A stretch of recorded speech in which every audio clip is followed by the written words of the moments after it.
Everybody has their demons. You look as if it hurts. I do?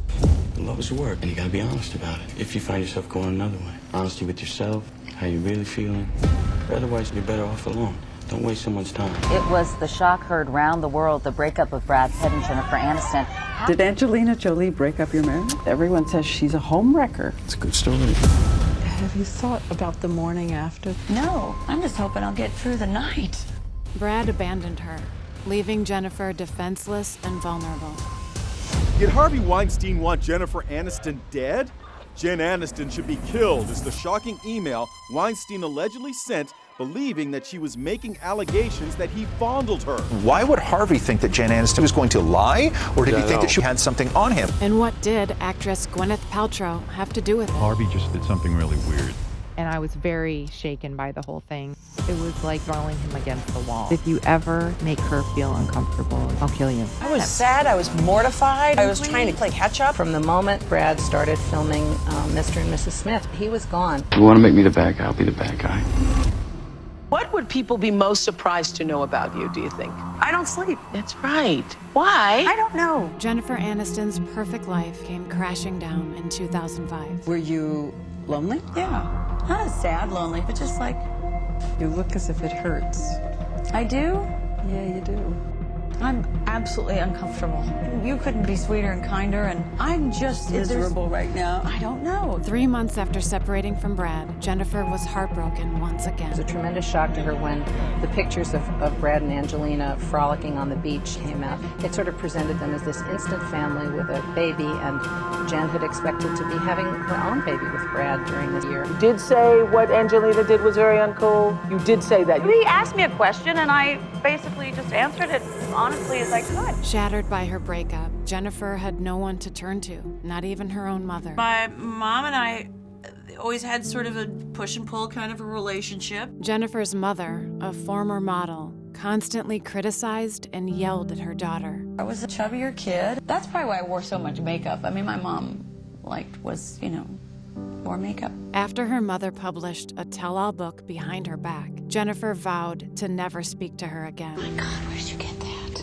I got that out of the book she wrote. Oh, Jesus, I've never looked at it. Wow. I never saw this. I'm sorry. See, isn't she gorgeous?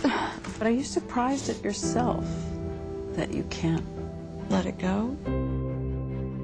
transform it, redeem it? I've definitely tried. That stubborn thing of, well, I tried enough. Now it's your turn. Now we're sort of all standing in our corners just waiting for the other to approach, probably. What's a sentence you most like to hear her say? Oh, I'm sorry. I get it. You know, listening to you talking, everything you've said so far makes me think that forgiving your mom, you're just about there.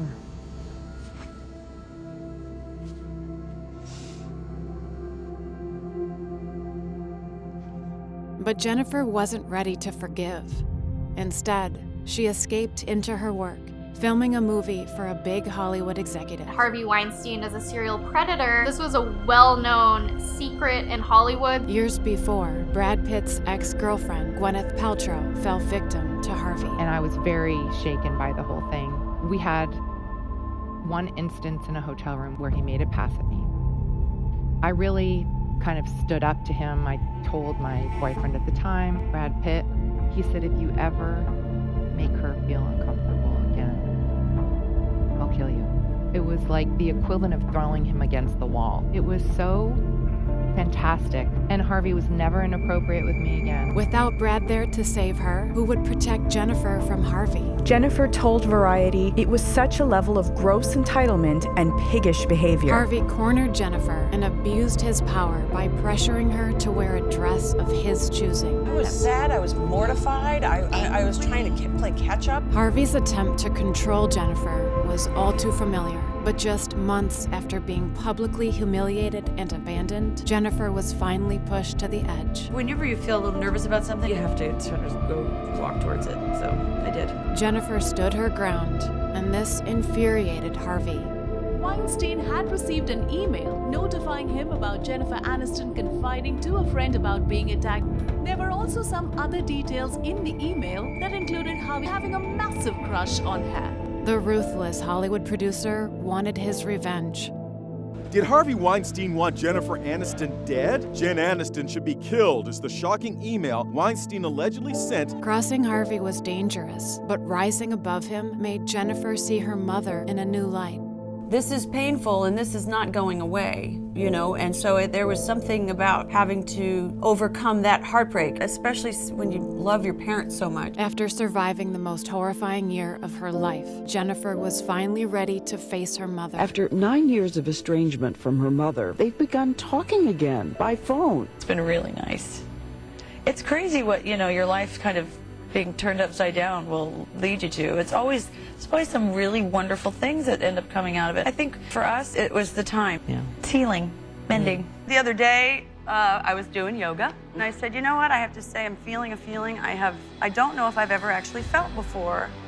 And that is that I don't want to be anywhere other than where I am right now. It was a feeling of total peace.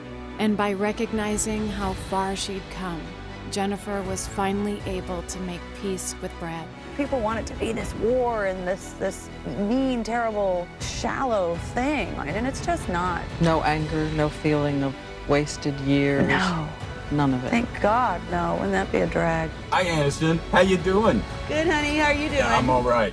After standing up to Harvey, Jennifer opened her own production company to fix the system he had abused for so long. We're surrounded by people who found their voice and are using it. That, to me, is true power. Jennifer's year from hell showed her that true power is choosing to take back control of your life. Injury, depression, pain. People become comfortable with it, and it becomes part of their identity. You know, we all have varying degrees of loss and sadness and pain in our lives, but it's a personal choice to get up and move on, be better.